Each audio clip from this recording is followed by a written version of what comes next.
nínú ìwé Jémìsì Jacob ni ṣùgbọ́n Jémùsì ni lọ àmọ́ sí orí kínní látẹsẹ̀ kínní dé ẹsẹ̀ ìkẹjọ.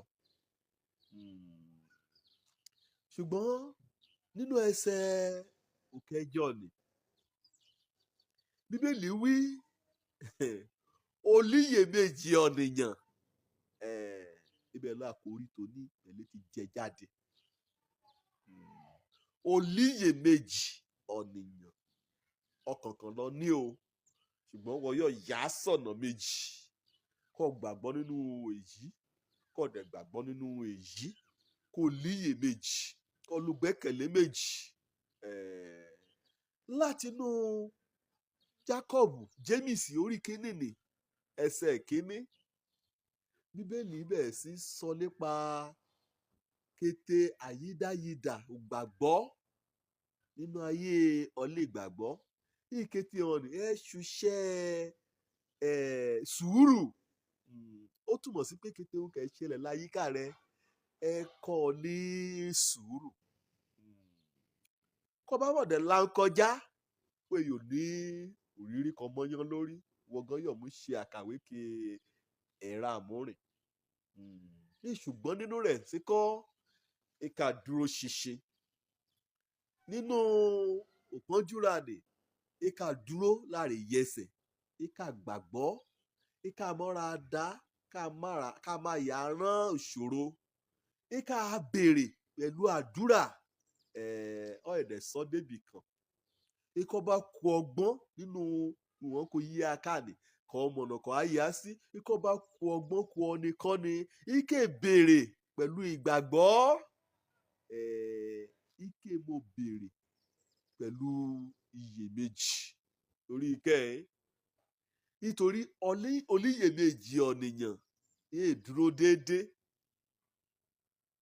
olíyèméjì ọ̀nìyàn kì í béèrè òun lọ́wọ́ Ọlọ́run kọ́ ẹ̀ gbàdúrà kó ti ń yórí òkè bẹ́ẹ̀ náà nídẹ̀ ìyá ìsúlé ẹ̀yẹ̀mí o Bíbélì wí olíyèméjì ọ̀nìyàn dàbí ìgbì òkun kó wá ti lọ sétí òkun báà ni wà á rí kí ìgbì ti bí omi yá kó bí lọ kó bí yá kó bí lọ síbi kò yóò dúró sórí rẹ̀ kó wí orí bá lọ dúró sí olíyèméjì ọ̀nìyàn ó dàbí ìgbì òkun ó dàbí ọ̀nìkẹ́ ẹ̀rọ ọ̀sẹ̀ méjèèjì dúró ó dàbí aláìlúretí ó dàbí ọ̀nìkan jẹ́ pé òun kìí ṣe gan ẹ̀dá lójú olíyèméjì ọ̀nìyàn èsùn kìí retí lọ ẹtọ́lé mẹ́rùn ẹjẹ́ lẹ́rùn èsùn kìí retí ìgbọ́kọ̀ báyìí á padà sínú ẹsẹ̀ ìkeje ikọ̀ olíyèméjì ọ̀nìyàn ni ike mo lérò ike mo retí o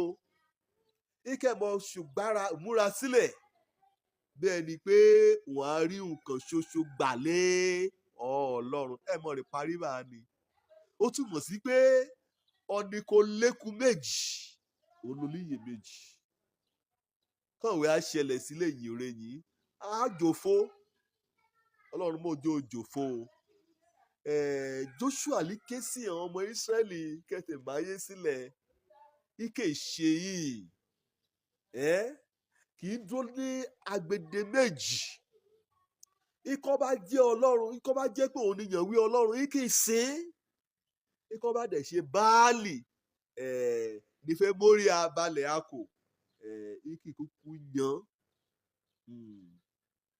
ìyè ṣe kì á mú dúró sáàárín agbede méjì Ọ̀ṣáká na ìpè ọláká ibì kan Òṣoko na ìpè ọláká ibì kan bá dá àkókò dúró sàn ihò onítẹ̀hún o Joshua òun ti yàn àtúlé o Ọlọ́run nà ìyá sí ṣiyèméjì dẹ̀ nílò àti róróróróróró kò tè sọ ṣùgbọ́n tí o rólíyèméjì ọ̀nìyàn Bíbélì wí èyí òrùn kún gbà lé Ọlọ́run kíláàsì bíbí kan sọ nínú ọ̀rọ̀ Ọlọ́run bá ọ sọ lé wákàtí ṣé o líyèméjì ọ̀nìyàn lọ àbí ojú kan péré làdá rẹ ní nínú ìgbàgbọ́ ewé tètè bímọ àìṣòwò ká kọ́kọ́ ṣẹlẹ̀ sí. Dúró sórí ìlérí ni mọ̀rọ̀ ni kò jẹ́ pé fún ọdún 19 láàrin pẹ́ lè ṣẹlẹ̀. Ìbátan tèmi ni mo kíyèsí bí ni o. Mo dúpẹ́ lọ́wọ́ Ọlọ́run lórí ayé ran o. Ọdún kan bí mi gan lé lárábìnrin ni. Ó kù fẹ́rẹ́fẹ́ bá képogun ọdún kó ṣe ìgbéyàwó.